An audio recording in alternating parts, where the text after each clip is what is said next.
All right, it's 7:30. It's a small crowd. It's kind of getting smaller as the semester runs on. All right, this is our last class. I've already received one paper 8, so I know y'all are getting there. I don't know when paper 8's due. So grades are due on the 14th. For this class, I really need everything if possible. Actually, this is the one class I'll stay up late for grading. So, absolute latest is probably Sunday at 6 o'clock for me to have a chance to get it all done. I only say that, if only I can only get 6 papers, I can handle that. If I get 40 papers Sunday at 6 o'clock, that's going to be a late night for me. So, but is that for paper 8, Professor? Well, it's for everything. You probably should get paper 8 out of the way before then. That includes, redoing papers and turning them in. So I got to get grades in. I think they do like 2 o'clock on Monday, so I do have Monday morning as well, but I hate putting stuff up to the last second just because I never know. I should have all of my classes done. Security analysis is almost always the last class I'm waiting for. I usually have 10, 15, 20 papers out that I'm just waiting for, and some students are graduating, so they've got to get them in. You're talking about next Sunday, correct? Not like this coming 3 days from now? The 13th. Yeah, no, 13th. Yeah, papers are, everything's due on the 14th. Now, the 14th doesn't drop dead. I mean, if, let's say you have one paper, you just couldn't get it in, and so you end up with a 70 in the class. And then December 18th, you get me that paper, and that takes you from a C to a B. I can change grades fairly easily with one huge exception, and that's if you're graduating. If you're graduating, the clock changes quite dramatically. So if you're not graduating, being late on a paper, you're pretty flexible with me going in and making changes on grades, so that's not a big deal. So you don't have to panic if you just can't get the last paper in or something like that. It's better to get them done because you don't want to mess up your winter break. But if you're a few days, 1 or 2 days late, I can change grades and it's not that big of a deal. Same thing with the redoing papers. But if you're graduating, the deadline for me, once you're officially graduated, they won't let me touch. They will not let me touch any of your grades. I can't make any changes at all. It's kind of frustrating to me. So I'm pretty flexible. I know this is a really tough class. It's a lot more writing than you do, and almost probably, I don't know how many more classes you've had that write more than this class, but probably more than almost all your other classes. So I understand that. And you've got other classes, you got to get it away. And that's the nice thing. You get those other classes out of the way next Tuesday or Wednesday, then you can really focus in on this class those last few days and get everything done and everything in. You can call me, only help you with those kind of things. I've had quite a few conversations with several of y'all. I'm getting data and cleaning up data. So you want a really good paper because this paper, as I said, has gotten a lot of people jobs. So you really want to clean it up, get it as professional as you can at the very end. You might have some weak places in it, but that's not a problem with the 50, 60, 70 page paper because they're not going to read every paper. What's most important is get that exact summary as professional and as clean as you can get it, because that's the one thing they probably will read. Right. So any questions on that due date? So Sunday the 13th, I'd like to get everything by 6 o'clock. That doesn't mean that if I get it later than that, you can't do anything, but there is a clock ticking. I can't be grading at 1 o'clock on Monday because I've got to get, I got to make sure I get everything in, and I can't take the risk of getting 50 things right at the last second. So I'll be as flexible as I can be, but there is a clock that's ticking. All right, as far as the refurbishing, I added something to Blackboard for you to submit fixed papers. Just make sure anything you submit where you're making changes you want me to regrade it, especially now, make sure you've highlighted what you changed. I cannot regrade 10 papers for 40 students.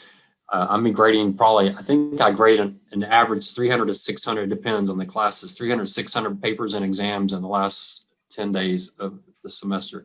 So I'm overwhelmed with grading. So if you send me something to be regraded and you don't mark what you want me regraded, I won't touch it. I'll email me back. So make sure while you're making changes that you're highlighting what you're changing, because all I want to grade is what you've actually changed. I don't want to I don't have to read anything else this part of the semester.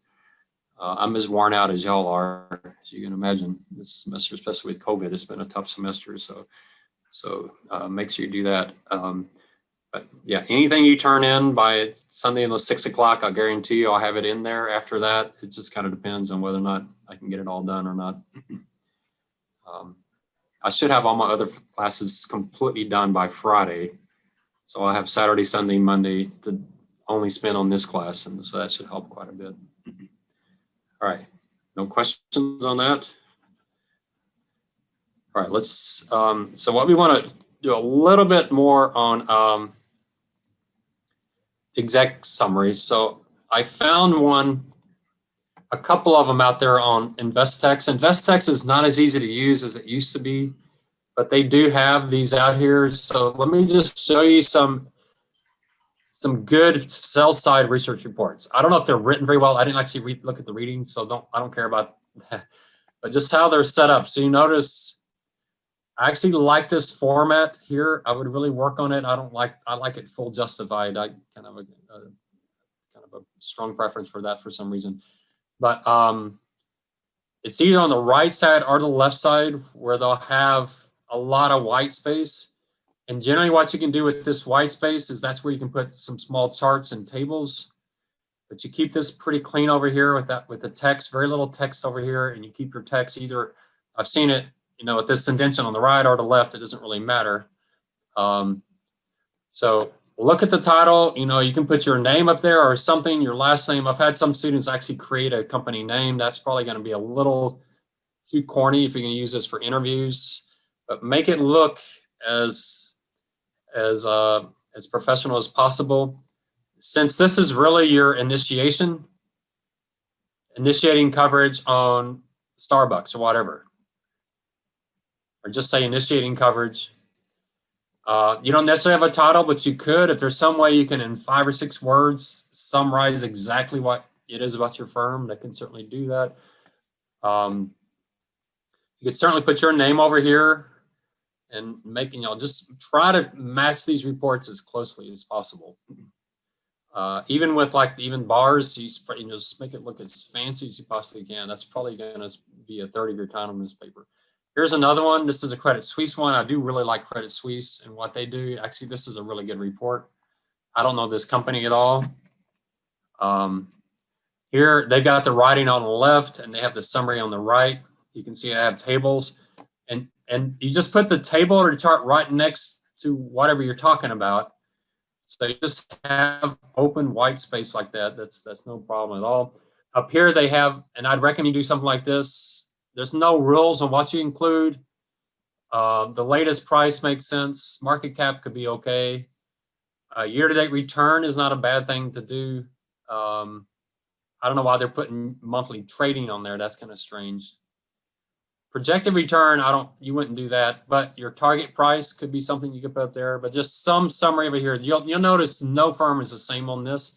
So you've got a lot of flexibility what you actually put there. But, you know, even put research analyst and put your name and whatever, you know, just make it look as much as you can. You notice up here they have the industry and that this is initiation. So you could certainly do that. That wouldn't be a bad thing to do. Put the name of the company. Again, they have a title where I don't know what picking the gaps means, but it gets you so you're interested to read it because you're like, what in the world do they mean by that? They put the outperform there. They do have a target price here. Notice how that, I don't think this other one had a target price. Yeah, they do target price. So the price and the target price, I think that's something really good to put right up front on these papers. It makes a lot of sense. I like the format here with the bullets. I think this works really well for an exec summary. Their bullets will probably change every time. So, but you see right here, they have a summary. They have something about the business and what's going on there. Something else about the business. Here it's about the industry. Something about the financials. Something key there. And then something on valuation. This valuation could be here as a written part, or you could summarize it in a table over to the side. here they've got a table that shows they're using, I forgot to tell you about this. This is actually something several students have done. You might notice that in some paper. We call this the, I think they call it the football field chart. But some way to show where your stock is trading currently versus your range. Boy, they had a term for it. Yeah, I don't know if you know what the term is. It was football field or hockey field or something, or soccer field, but something. You'll see this in some of the papers. You might look at it and just see they don't always do it the same. So sometimes it's all different types of information. But just a way to summarize in one picture all of those different valuation models that you have. They have a table of numbers down at the bottom here versus another table up there. So different types of tables. A lot of times you have, a lot of firms will have a summary table of just key financial data. That table you did for paper 4 would be too much. That's way too long, but there may be, you know, obviously revenue, earnings per share, EBITDA, those kind of things could make a lot of sense. And then you have the actual and you have the estimates. So you could pull something from your paper 5 and just summarize it and put that in there as well. I'm not saying there's precise rules on this. It's really the format that's most important, but you do want to think about what's important. And the reason there's no rules is that it's going to vary by every single company and by every industry. All right, so that's why I say on exec summary, you want to set aside an hour or two where you're doing nothing but formatting. So you get it, and have some of these as examples that you can use. Maybe I'll save these and put these out on Blackboard. Maybe I can find a couple more. I showed y'all Coca-Cola, was one of the students' papers. You can see he followed this format very closely as well. If you're interviewing for a job in the investment world, boy, this is the kind of format you want to see. That you can do, even if you're interviewing on the buy side, it doesn't really matter. You want to use the sell side format. All right. You want to, much as possible, make this a very crisp, very pretty, very clean sell side. It means you're going to be really limited in what you can say. You can't have, you know, you can't change your font to 6 so you can get everything in. You can't, that just looks too unprofessional. You actually want as much white space as you can get into the thing, so it doesn't look, you know, a lot of stuff you hear about your resume probably apply here to the sell side research. You know, it shouldn't be cluttered. Don't try to stuff everything in there. Keep it to the important stuff. Go through and keep re-editing it. If you can say it in 5 words instead of 20 words, cut it back. Each time you go through it, it should get shorter and shorter and shorter without losing any context or any content. All right. Would it help y'all if I put these out there on Blackboard? Are y'all familiar with sell side research? If y'all, how many of y'all never seen a sell side research report before? Is this something new to you? Yeah, I haven't seen one. So it's something, you know, definitely you want to see before you graduate, right? So you have some, especially on the investment side, you have some sense of what these things look like. So if you're walking in on the sell side as an entry-level person, this is where you're going to go. In fact, Ryan, whose paper I showed you for Coca-Cola, his name was on one of these, I think within 3 months after he graduated. I mean, it's pretty amazing. I was pretty proud to see his name on a JP Morgan sell side research report just in a few months after he graduated. So it's, you know, this is what you're doing. It's not like after 3 or 4 years of experience, then you start putting your names on these reports. When they hire you and you did the work, you might be the last name listed because you're the entry-level person, but you notice it's not alphabetical. So it does go by seniority, but yeah, it's going to be, your name will get on there even if you just got out of college. It's pretty amazing how this industry works. All right, I'll put a couple of these out there. I might find a couple of more so you have some examples. So paper 10 is most, I think the hardest part is figuring out what you're going to talk about, get it in there, summarize it real quickly, and then get it prettied up as much as you possibly can. All right, I want to go through the class notes just real quickly on this report, just because I want to make sure we didn't leave something out. I think we have covered most of it, but just in case. So the exec summary, if you can get it to 1 page, that is perfectly fine. You don't have to go 2 pages. 1 page is probably even better. Try to find those 1 or 2 things. And I like categories. So, think about some of the categories you're seeing is key strategy. What are they doing? They're expanding overseas. Do they have some new alliance with another firm? Are they cutting back? There's a good article on GM about how GM's cutting back in Europe, getting really focused on the US and Latin American market. That's key. So what's the most important thing that they're doing? Then you might say something about the industry. What's going on with the industry? Something related to financials. What's some keys going on there? And then valuation. You might talk something about risk. You might say something about, I forgot the word, catalyst. Those are the kind of things, you won't do all of those because you run out of space, but those are the kind of things. So what's the key strategy the firm's working on? I'll say most important thing the management says is key to getting this firm going. It's really important. You take a firm like General Mills or Starbucks, firms that have been doing the same thing for decades, that's pretty critical. What new thing are they doing? Or is this firm just going to keep doing the same thing over and over? What's going on with this industry? Is this industry struggling?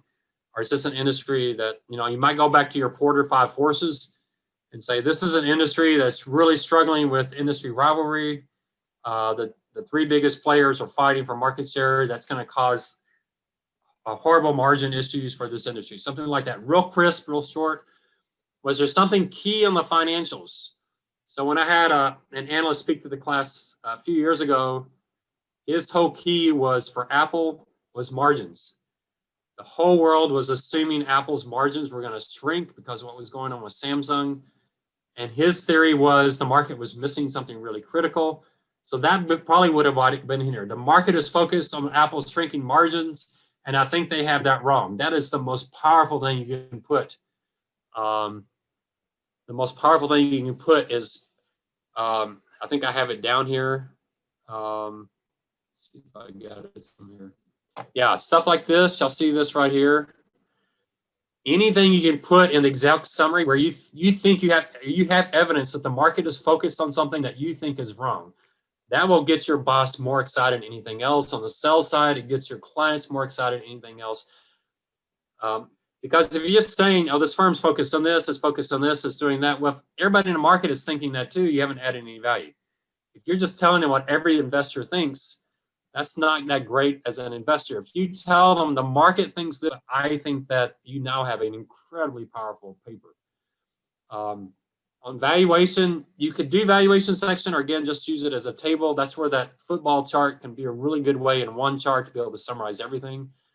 If there's something on the risk side, you don't always put risk in there. Another way of thinking this is where I am at risk of being wrong.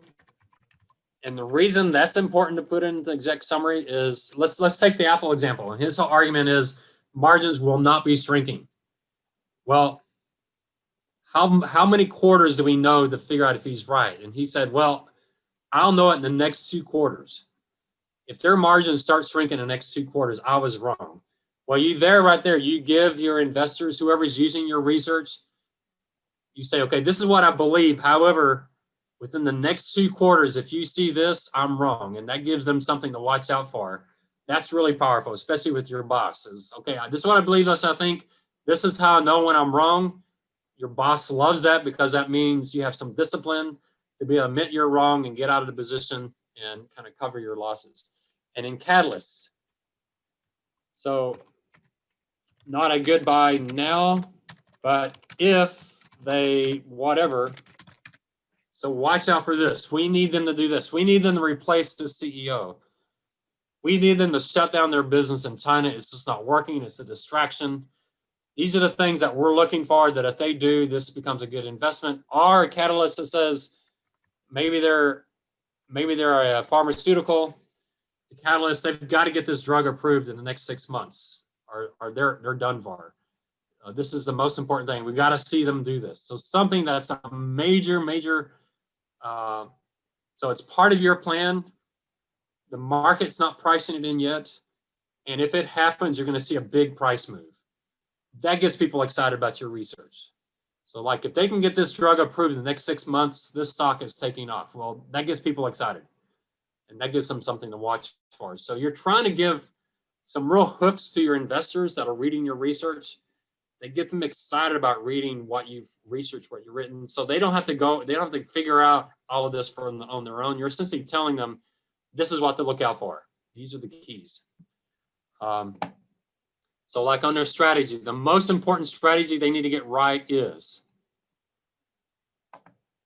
we should focus on my analysis biggest risk is. And if you're going to say we should be focused on, give a time period.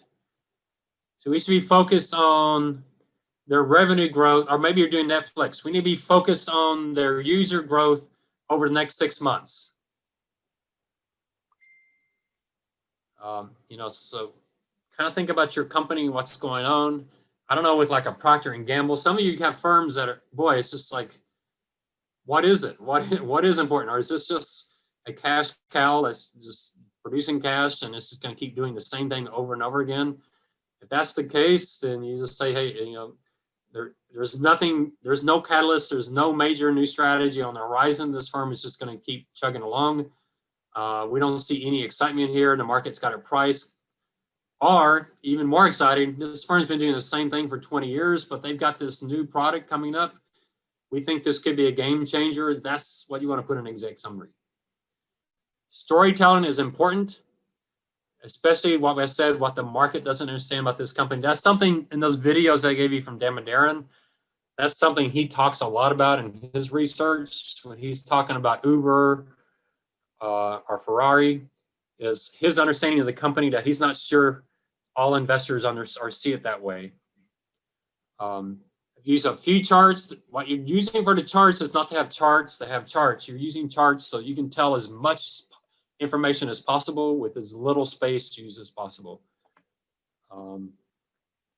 Table of numbers, your target price, I call it intrinsic values, but your target price versus the current price. Tell up front whether you're executing a buy or a sell, and what are the main reasons you think that's just to be right up front. You somewhat see that in what I showed you with the Credit Suisse one. They said initiate, outperform. We like. I'm going to jump back to that because I like what they did there. Okay. Where did it? How do I unshare here? Stop share. Okay, sorry. Boy, yeah, I would think by the end of the semester I would have figured out how to do this, but I'm still pretty slow. So look at how much information they have in one paragraph. They're initiating an outperform. Why? 1, industry leading product. 2, still has good industry growth. 3, high profitability. Right there, they've said everything. You could probably stop reading there and you have everything you need. All right, see how powerful that is. That's really, really well done. You can see why I like Credit Suisse. JP Morgan is very much the same way. Just get to the point. Y'all probably wish I would do that, get to the point faster, but yeah, I just get excited about this stuff. So use bullets and bolding. Don't have long paragraphs. Your paragraphs should be half the length of the paragraphs in the rest of your paper. It should be short. You shouldn't have more than 4 or 5 lines in a paragraph. Be very specific. Don't say not sure about this stock, need more time. You've got to be bold. If you're not sure, you got to be sure and you got to go for it. That's one thing I don't like about the sell side, is they're not allowed to ever admit ignorance. You've got to admit ignorance in a very confident way that doesn't express ignorance. So I believe their margins are going up. However, if we don't see it in the next 6 months, we'll know to rethink this thesis. That's okay to say. You can't say, I really have no clue where their margins are going. You can't say. You got to put it down in strong words. So make sure you have a recommendation. Buy, hold, strong buy, strong sell, whatever you're going to put in there. All right, so that's what you're after here. Questions on this? I mean, it's kind of a fun paper to write, but kind of a little bit intimidating as well. This is where your creative writing skills really come into play. This is really about all your boss is going to read. So you're thinking, why did I write those other 9 papers? Well, you wrote those other nine papers so you could write this paper. You have to do those other 9 papers so that you have something to write here. That's the life of a security analyst. You do a lot of work, and 95% of what you do doesn't go anywhere except in your mind. And you got to figure a way to summarize all of that in a way that you can get it to a portfolio manager so that he or she will make the trades you want them to make. Are y'all good? That makes sense?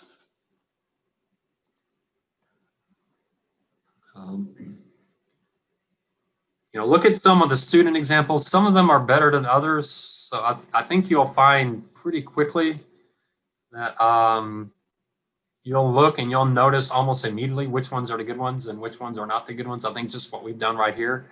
So do look at some of the student examples. I'll try to find a few more examples. It's been a little tough because InvestTex has been losing some people. I can't find JP Morgan on InvestTex anymore, and I really don't want to go up to UTSA just to get some off of Bloomberg. I'll try to find the JP Morgan ones I got a few years ago. I think I might have a couple of those still. But they tend to actually disintegrate over time. Somehow JP Morgan has this thing that actually makes them go away over time. So here we are at the end of the semester. You've now spent a semester playing the role of a security analyst. So you now have a pretty good idea. And this class is very realistic.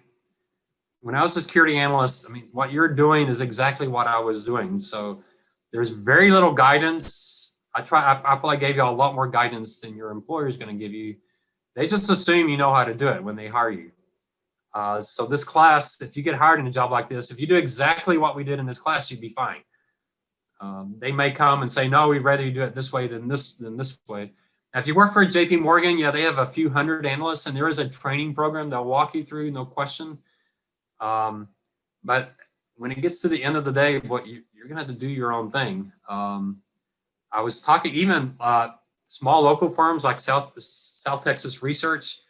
I went and visited them. We have some alums from this class working for them, and they were showing me the stuff they're doing, and boy, it just looks exactly like what we're doing here. And some students have shown papers to some portfolio managers who thought they were wonderful. They really liked them. I've sent some of the papers from this class to portfolio managers. And they immediately started interviewing that student. Say, how do I get a hold of this student? This is great. In fact, there's one company, I showed y'all the Microsoft paper. There's one company fighting over that, the student who wrote the Microsoft paper right now. They're trying to get them interviewed and get them in.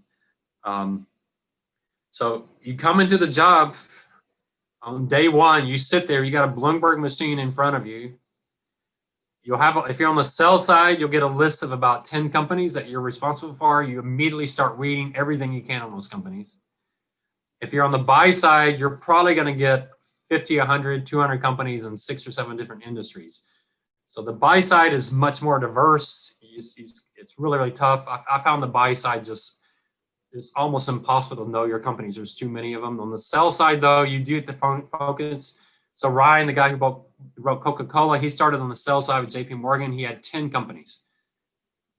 So he got to spend 1,800, 1,900 hours a year focused on just 10 companies. So that's like 100, 200 hours per company. He would read and read and read. He would talk. And because he's on the sell side, he had access to the CFO, to the investment management, the investment relations people. He got to go to investment conferences. So he had a lot of access to information, but immediately when he started, he became an expert, and he had to be able to answer questions, answer the phone, talk to clients. So it's a pretty scary job if you're not confident in that. That's where it's a little easier to start for a smaller firm like South Texas Research, where it's not quite so cutthroat. It's a fun job if you got the confidence. It's a fun job, but you'll do exactly what I did in this class. So you sit there and read and read and read. You build models in Excel. Ryan said he does everything in Excel. He doesn't do anything in Python or SQL. So there's a lot of variety there. You will sit there on the buy side. You'll sit there 3 or 4 weeks where your boss won't talk to you at all. And then suddenly you've got to be able to report. And so those of you that struggle in this class because of procrastination, which is the biggest downside of this class, that students that tend to procrastinate, this class is death for them. It's a really hard class for them. You're going to find being a security analyst is just as difficult. If you have to have the pressure of exams and due dates, I'm pretty flexible letting you turn stuff in late. If you need those kind of pressures, security analyst can be a tough job. So you need to think through that. Most of corporate finance is not like that. Most of corporate finance has really strict deadlines where you have to do certain things, project deadlines. So it's a little bit more pressure where you have to get stuff done. But security analyst is a very autonomous job where most days you're doing whatever you want to do. I didn't actually like being a security analyst, not because of that, because I tend to be a very anti-procrastinator. I just prefer the asset side, the asset strategy side I prefer to deal with billions of dollars and millions of dollars buying individual companies. But Ryan, Patrick, those that you've seen some of these papers, they love getting these companies into detail. If that really interests you, Jason, the guy, our tech analyst that's talked to my class, just really good at it, really understanding these companies, loving that day after day, just getting the details of one company and figuring it out. And this is the career for you. So if y'all do well in this class, you have a good paper, use the paper to get an interview, use me as a reference. I'll definitely push hard to help you get into some places. I have Victory Capital is calling me down now for jobs. Unfortunately, I couldn't recommend anyone in this class because it was an intern and y'all are graduating. So they were looking for someone who wasn't graduating until 2021. But if Victory Capital calls me for a permanent position or any other firm, Goldman Sachs comes to me quite a bit. I've had people come from me from Citibank and JP Morgan and South Texas Research. In fact, South Texas Research a few years ago, they came to me and said they needed to hire someone and they had no time. And they knew UTSA had some good students. So they said, we're just gonna interview the students you send us because we don't have time. And the CFO said that was the best group of students that she has ever interviewed. The group was strong. So I'll definitely be your advocate. So, if you do well in this class, you got a good grade and you got all your papers in, definitely come to me. If you did okay in the class, I can still be a reference for you. If you didn't turn any papers in the whole class, I probably can't be a reference for you in that case. But yeah, if you did well in the class, the guy who wrote the CarMax paper last semester or last year, I actually gave his name to a firm that was hiring, and he was like not interviewing too many places, and I essentially forced him to go interview with them, and he's now working for them, and he's pretty excited about it. So yeah, I'll be your advocate in these positions, and I do get jobs like that offered to me. They know UTSA is on the map now. They love UTSA students. This paper in this class definitely will open doors for you. So any questions on the career of security analyst? Do you have a better idea now what your life would be like?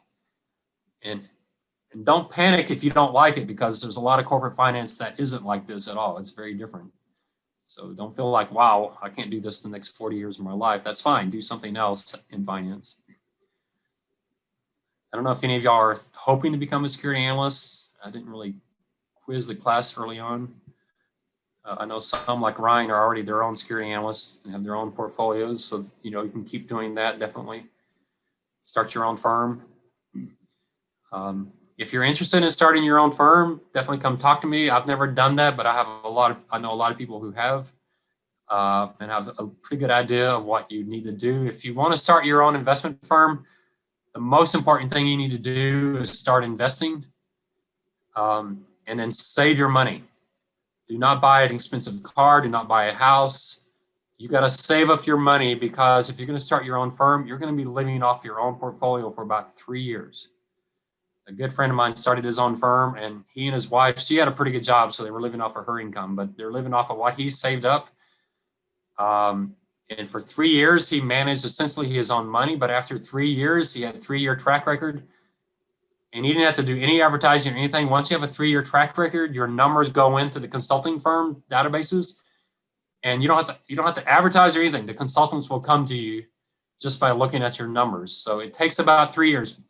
And the reason it takes 3 years is consultants will not recommend anyone if they don't have at least 3-year track record. So you could do it. You could So let's say you work until you're 30 and you save up a few $100,000. You can quit your job, start your own firm. For the first 3 years, you'll be managing your money and some of your rich relatives' money. And after 3 years, if you've done a good job, you'll have millions of dollars coming to you. I think the guy that started his own firm in New York, I think like his worst year, a really bad year, he was probably making $800,000 a year. In his best years, he's making $1.5–2 million. I mean, they were living in a 3,000 square foot condo in New York City on like the 30th floor. So obviously they had some money. So, all right. Any questions about, I keep asking that and I don't let y'all talk. Any questions? Everybody's on mute, but. Professor, I just posted a couple links. These are a CFA program that UTSA offer, UT Dallas is offering. It's a MBA program. It's 1 year and it's very much focused on CFA. Oh, good. Interesting. I went to UT Dallas CFA review course, and it was 60% really good and 40% wasn't. But hopefully, if they're doing, that was just a weekend thing. So halfway, if they're doing their own designation prep, hopefully they've really focused they probably have really focused the professors. They had some professors, especially the stats guy, that were really exceptional. So they have some good professors there. Yeah, thanks, Saber. That's good. Are you? I don't know if you're interested in this career, but that's a good point. Saber is if you want to get on the security analyst side, you really got to get working on that CFA. Forget the masters entirely. Just focus in on a CFA. You can do the masters later. But the CFA will open up doors. Nothing else will open up doors on the analyst side. On the corporate finance side, it's not nearly as critical. The job that I'm coordinating, they have an office in Dallas, so they offered me to move to Dallas, and that's why I'm going to do this. Is it a security analyst type of job? It's a wealth management firm. Wealth management. Okay. Wealth management can move you the security analyst. You got to make sure they know about that. So Ryan, not to keep up bringing up Ryan, but Ryan was working for JP Morgan in San Antonio, which was mainly wealth management and cash management. And so Saber, what Ryan did is he went to his boss and begged his boss to get him an interview in New York. So after a couple of years of working really hard, he just kept begging his boss. And finally his boss says, okay, you can do it. And they came to him and said, okay, here's Coca-Cola. You have 1 weekend to write a research report and get back to us. This was before he took my class. If he'd already taken my class, he would have had a huge advantage, obviously. That's why he did Coca-Cola for the class. So Saber, if you get that kind of thing, you know, they might say, okay, Saber, we'll give you an interview, but you got to write this research report. You could take what you did in this class and fix it up and bring it up to date. And they would be very impressed. So you would have a good advantage there. Thank you. All right, well, I want y'all to be successful. I know this is a tough class, especially with COVID. I'm usually much more interactive with students in the Bloomberg room than I have here. So it's been a little tougher for y'all, tougher for me. I've been trying to answer your phone calls and emails as quickly as possible, and I'll keep doing that the next couple of weeks, even though I'll be heavy in the grading. This class, y'all have my priorities. If you're graduating, good luck on that. Remember, I'm your professor for life, so anything you need, you know, I'll probably be dead in 40 years, but until then, anything you need, I'll definitely help you. If you need recommendations, if you want to know if I've gotten a job, any job offers, send over to me that you want me to send your way, you know, definitely let me know. Keep me posted on how you're doing. I know y'all are going to do well. It's a fun career. I started off in accounting, and accounting is fun but boring. Finance is fun but stressful. It is a great field. I loved all my jobs in finance, but they all added 8 years to my life, especially 2008 was an incredibly stressful year. And so that's the thing with finance. But I hope y'all do well. So I'll stay on if you have any questions. We're going to end a little early tonight. I'll stay on if you have questions about your papers or the projects, the ones that are still due or the ones you've already turned in. All right, that's it. Good luck, everybody. I have a question about Lockheed. I just don't know what to put, I guess, because when you were talking about the executive summary, what the firm should focus on for long-term growth, I don't know really, because, I mean, in order to grow more, they'd have to get more government contracts, and that's like super volatile for them. depending. Yeah, I don't know the industry well. You know, you have discussion that Germany and France and some others are pushing for Europe to increase its military because they can't rely on the U.S. as much. So that's what people are saying. Maybe you have some data that says that's been overhyped, or it's not really there, or maybe it is there. You know, so something like that might be an approach. But yeah, you've got one big customer, so your catalyst is going to be that one big customer. But it is Europe beyond just the U.S. and China and some others. Yeah, because the U.S. is like last year accounted for like more than 70% of their revenue. Yeah. So I was like, I don't know. Well, the other angle is China is becoming a competitor, not just a purchaser. Yeah. And so that's your other risk. So, you know, kind of think about it. What most excites you about Lockheed or what most scares you? So it doesn't have to be positive. So you can definitely find something that's very negative.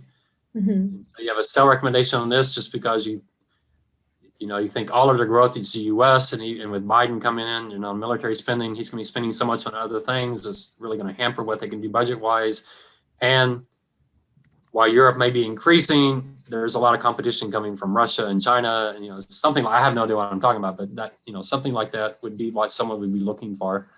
Yeah. I don't know if you've gone into Investex and see if there's a good research report on Investex and see what they have as their first couple of bullets. I looked at some for JP Morgan to help with like the forecasting. I don't know, UTSA. I didn't know UTSA had access to that database, but they do for. The Bloomberg machines do. Investex seems to be losing JP Morgan, and I don't know when Merchant bought them out. But if you can get to the Bloomberg library, I